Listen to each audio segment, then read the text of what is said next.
Amazing science trick with candles with needles.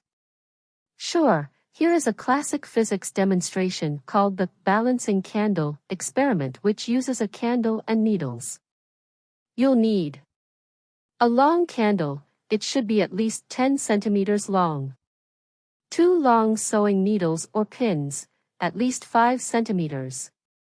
A cork or eraser. A straight pin or a small nail. A lighter or matches.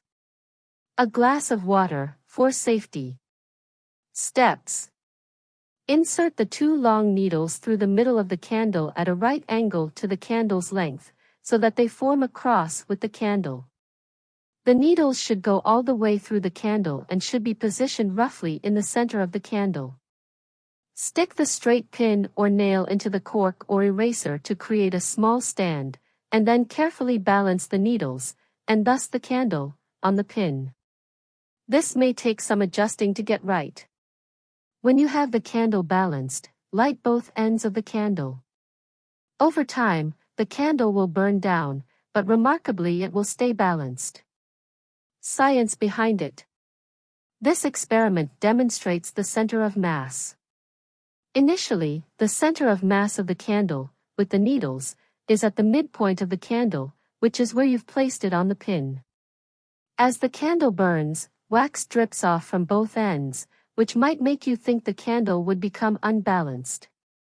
However, because you're burning both ends of the candle evenly, the center of mass remains in the same place, at the midpoint of the candle. So even though the candle is getting smaller and lighter, it remains balanced on the pin. Safety. Always perform this experiment in a safe location and keep a fire extinguisher nearby. Do not leave the candle unattended, and make sure the experiment is out of reach of small children and pets.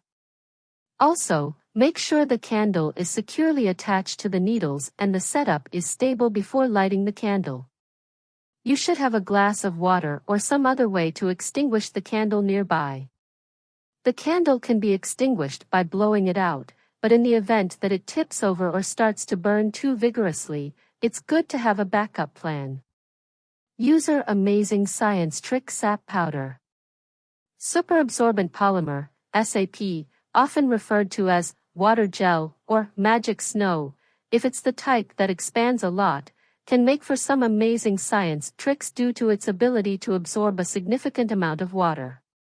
Here's a fun and simple experiment you can perform using SAP powder. Experiment, instant snow. You'll need superabsorbent polymer powder, often sold as instant snow powder. Water. A large bowl or container. Steps.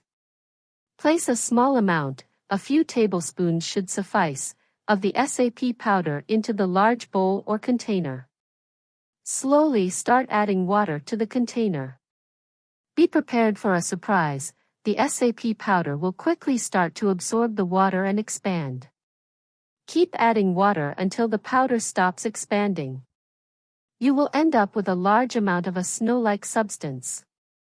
Observations. You'll notice that the SAP powder can absorb many times its own weight in water, rapidly expanding into a fluffy, snow-like substance. If you let the snow sit and evaporate, it will eventually shrink back down as the water is released, and you'll be left with the dry powder once again. Science behind it. Superabsorbent polymers are long chains of molecules that are able to absorb water due to the presence of hydrophilic, water-loving, groups within the polymer structure. When the SAP comes into contact with water, these hydrophilic groups form hydrogen bonds with the water molecules, drawing the water into the structure of the polymer and causing it to swell. Safety. While most SAPs are non-toxic, they should not be ingested and can be a choking hazard. Always follow the safety instructions on the packaging, and supervise children while they are using SAPs. Never put the expanded SAP down the drain, as it could cause blockages.